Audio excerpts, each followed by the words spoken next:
you were describing climate change, and people were saying, you were saying China's bad air and our good air. What were you trying China does have bad air. China has a lot of bad air, but one of the things that people are talking about is this economy. It's pretty amazing how hard Herschel Walker whiffs on this softball tossed up by Brian Kilmeade.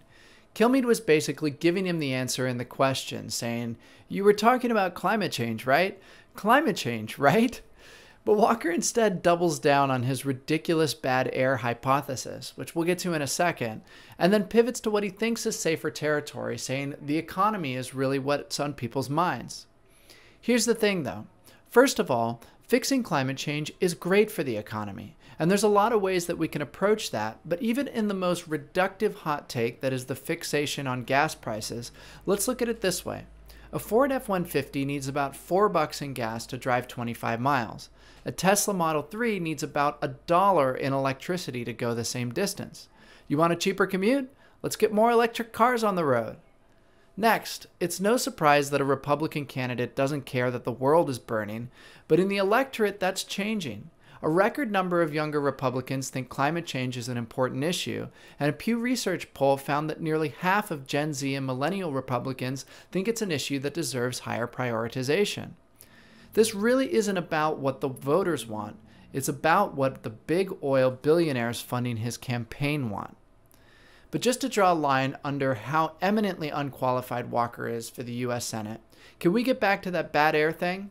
Here's what Walker said on the campaign trail.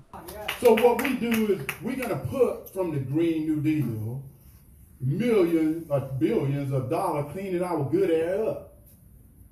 So all of a sudden China and India ain't putting nothing in there cleaning that situation up. So all that bad air is still there. But since we don't control the air, our good air decided to float over to China, bad air. So when China gets our good air, their bad air gotta move. So it moves over to our good air space. And now we gotta clean that back up. So let's just say that anything Walker said is actually based on scientific reality, which, let me be clear, it is not. His complaint here, I think, is that we are cleaning up polluted air from China, which again, we are not. So in this hypothetical scenario, is he suggesting that we stop doing that and let our citizens breathe the bad air coming from over there? In reality, pollution like coal dust is bad, but most of it falls on the countries that produce it. And that's why you see smog in China, but not in the US. We have environmental regulations to thank for that. When you look at the origins of the pandemic, the virus, God bless you. I feel like we're in the damn twilight zone, really, and I'm sure many of you feel the same way. I am waiting at any moment for Rod Serling to jump out and say, here we are. Ted Cruz, over the weekend on his show, mentioned that he believed that the United States Supreme Court was wrong on gay rights. In Obergefell, the court said, no, we know better than you guys do, and now every state must sanction and permit gay marriage. I think that decision was clearly wrong when it was decided. We have these Republicans doing every flipping thing that they can to overturn equality and progress in this country. Now, it's bad enough that we got a longer way to go. But when you have mofos like Ted Cruz flirting around with this, it is troubling in so many ways. This is a hair on fire moment. So let me go and, I'm going to break this down for you.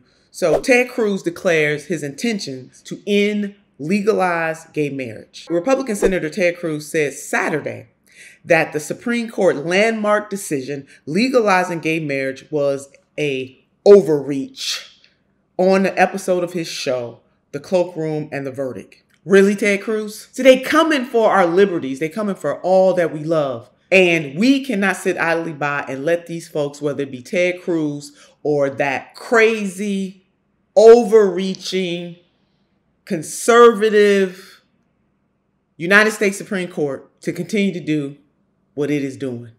We got to act. And I mean act right now. Folks like Senator Ted Cruz and this extremist court, Republican, conservative, led and controlled court, they're trying to come for everything that we love. And when I talk about that kind of love, I'm talking about a justice and equality and equity and liberation That is what they are doing. They are going to be pushing these kinds of policies through the states' rights argument and states' rights in the Constitution, the 10th Amendment to the Constitution. Let's visit the Constitution. I'm going to read it for you. The 10th Amendment to the Constitution. The powers not delegated to the United States by the Constitution, nor prohibited by it to the states, are reserved to the states respectively, or to the people. So when we get into conversations about states' rights, it is important to know historically how states' rights has been used in a bad way to take away rights. The best example I can give you is what happened to African Americans throughout the history of this country. The states' rights argument when it came to slavery, the peculiar institution. We can fast forward to the 20th century, 21st century, talk about some more modern ways that states' rights has been used to take us back, to regress us as a nation. Let's think about voting rights. The same thing. And so those of us who are justice warriors, those of us who are fighting for liberation, should be very leery most of the time when a states' rights argument is brought to the forefront. Because what that usually means is that marginalized communities are going to get messed up, get the shaft. This extremist Supreme Court and people like Senator Ted Cruz, they're not going to stop until we're back in the 50s, 1950s, 1930s. Hell, even trying to take us back to the 19th century as far as I'm concerned. So we have Roe v. Wade gone. Now they're talking about doing away with gay marriage. We have the Supreme Court making a decision on the environment. That is wrong. They're not going to stop. And so we cannot stop pushing against these mad men and mad women, these mad people who are pushing for a yesteryear that did not work for most Americans. We can't stand back and let this continue to happen. We got to act. We must recognize the time that we are in and the obligation for everyone to participate in pushing and prodding and fighting for justice. Justice is not a destination, it's a journey. So for every gain that we work so hard for, whether it's social, economic, political, environmental, whatever it is, there's no guarantee that it is going to last because there's always an equal and opposite force.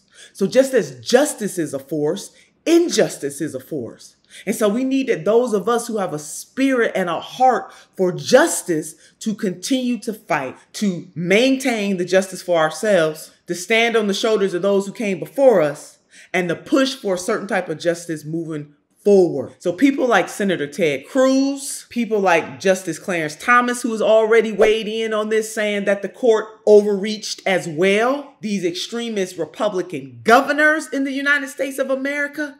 See, power is real. And so we need to ensure that people of good consciousness and courage get the power so that we can use the power to make our nation and this world a better place. We can't play with it.